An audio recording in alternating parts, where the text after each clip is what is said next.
Assalamualaikum warahmatullahi wabarakatuh. Selamat pagi, selamat siang anak-anakku sekalian. Pada pertemuan kali ini kita akan membahas tentang pengertian dari penelitian sosial. Kenapa kita harus belajar tentang penelitian sosial ini? Hal ini berkaitan dengan bagaimana manusia itu yang dianugerahi otak yang digunakan untuk berpikir. Nah, di sini Anda perhatikan bahwa otak manusia itu memiliki keistimewaan yang membedakan manusia dengan hewan, yaitu otak manusia ini terdiri dari dua bagian besar, yaitu otak besar dan otak kecil. Nah, otak kecil ini nanti digunakan, dibagi lagi menjadi dua, yaitu otak kanan dan otak kiri yang digunakan manusia untuk berpikir. Sementara otak yang ada di hewan itu tidak digunakan untuk berpikir. Inilah mengapa manusia itu selalu berusaha mencari tahu, mencari jawaban dari apa-apa yang dia lihat, fenomena yang terjadi di sekitar kehidupan manusia. Bagaimana proses berpikir itu berlangsung?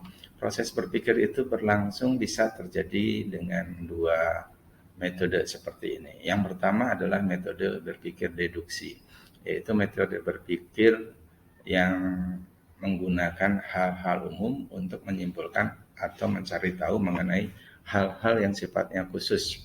Apa contohnya? Contohnya adalah ayam bertelur, bebek bertelur, burung bertelur. Hewan yang bertelur itu disebut dengan unggas. Jadi bisa disimpulkan bahwa bebek, ayam, dan burung itu termasuk kategori unggas. Kenapa? Karena bertelur. Walaupun mungkin bisa saja dipatahkan, karena tidak semua hewan yang disebut unggas itu bertelur. Ada juga hewan lain yang juga bertelur seperti reptil, ya, ular, biawak itu juga bertelur, tapi mereka bukan termasuk unggas, mereka masuk kategorinya reptil. Nah, itu proses berpikir deduksi yang secara sederhana bisa digambarkan seperti itu. Yang kedua adalah proses berpikir induksi, yang merupakan kebalikan dari proses berpikir deduksi, di mana di proses berpikir induksi ini simpulan umum diperoleh dari induksi. Apa itu induksi? Induksi adalah hasil memeriksa atau mengumpulkan fakta empiris melalui observasi. Jadi dari proses berpikir induksi ini dicari fakta-fakta secara empiris melalui proses observasi, pengamatan, sehingga dapat diambil kesimpulan. Contohnya begini, ramalan cuaca yang disampaikan oleh BMKG itu adalah bukan perbuatan atau bukan kegiatan yang sifatnya mistis, tapi sifatnya adalah ilmiah. Kenapa ilmiah? BMKG itu mengumpulkan fakta-fakta dari beberapa hari sebelumnya sehingga bisa membuat sebuah perkiraan cuaca atau prediksi yang bisa memperkirakan besok itu akan hujan atau cerah. Misalkan hari ini hari Selasa cerah pada jam 10. Kemudian kemarin hari Senin juga pada jam 10 jam yang sama itu cerah. Hari Minggu 2 hari sebelumnya juga jam 10 adalah cuacanya cerah. Jadi bisa disimpulkan mungkin dari fakta-fakta empiris tadi bahwa kemungkinan hari Rabu diprediksi jam 10 itu juga akan mengalami cuaca yang cerah. Itu adalah proses berpikir induksi. Dia mengumpulkan fakta-fakta baru membuat sebuah simpulan umum melalui proses kegiatan observasi atau pengamatan. Berikutnya adalah yang disebut dengan cara berpikir yang lain yang disebut proses berpikir analogis dan komparatif. Apa itu proses berpikir analogis? Yaitu proses berpikir yang beranggapan bahwa di dunia ini kadang terdapat hal-hal yang memiliki kemiripan satu sama lain. Karena adanya kemiripan itu, maka ada dua hal yang lebih dianggap dapat dipersamakan, baik keseluruhan maupun sebagian. Ada juga proses berpikir yang suka membandingkan atau sebutnya komparatif, yaitu proses berpikir seseorang dengan membandingkan segala pengalamannya untuk berbagai hal. Contohnya begini, orang lain bisa, pasti saya bisa. Itu gambaran yang terjadi dalam proses berpikir komparatif, sehingga orang mungkin jadi termotivasi dengan proses berpikir komparatif. Masa orang lain bisa melakukan itu, kita tidak bisa, begitu. Itu proses berpikir komparatif. Apa sih yang harus dilakukan dalam proses berpikir itu? Dalam proses berpikir itu ada proses untuk mencari tahu jawaban atau proses mencari penyebab dari terjadinya suatu gejala yang nanti akan melakukan sebuah penelitian. Menurut Surjono Sukanto dan Piran Wiroatmojo, ya ini beberapa ahli dari Indonesia yang bisa dikutip tentang definisi dari penelitian sosial.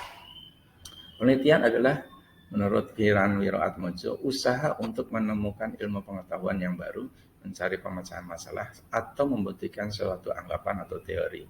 Jadi dengan melakukan penelitian ini yang secara sistematis tentunya manusia dapat mencari pemecahan masalah atau membuktikan suatu anggapan bahkan suatu teori. Sementara Surjono Sukanto mengatakan penelitian itu adalah mengacu pada kegiatan ilmiah yang bertujuan untuk mengungkapkan suatu kebenaran. Kenapa disebut ilmiah? Menurut Surjono Sukanto itu ilmiah ini kaitannya dengan apa yang dinyatakan oleh seorang ahli bernama Sujono. Ilmiah itu artinya dia disusun secara sistematis yang pertama. Karakteristik penelitian menurut Sujono.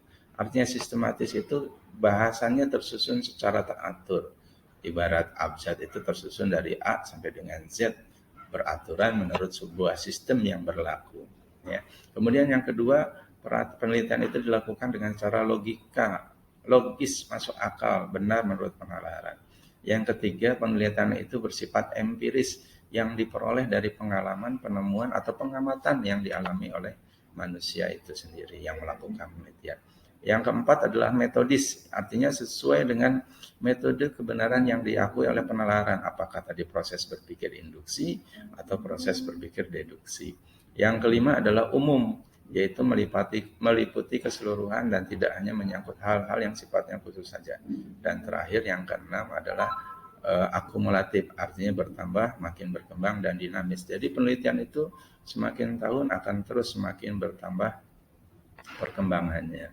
Nah, bagaimana nanti jenis-jenis penelitian yang akan dilakukan? Jenis penelitian yang akan dilakukan itu adalah berdasarkan data, ada dilihat berdasarkan datanya itu penelitian yang kuantitatif atau penelitian yang kualitatif.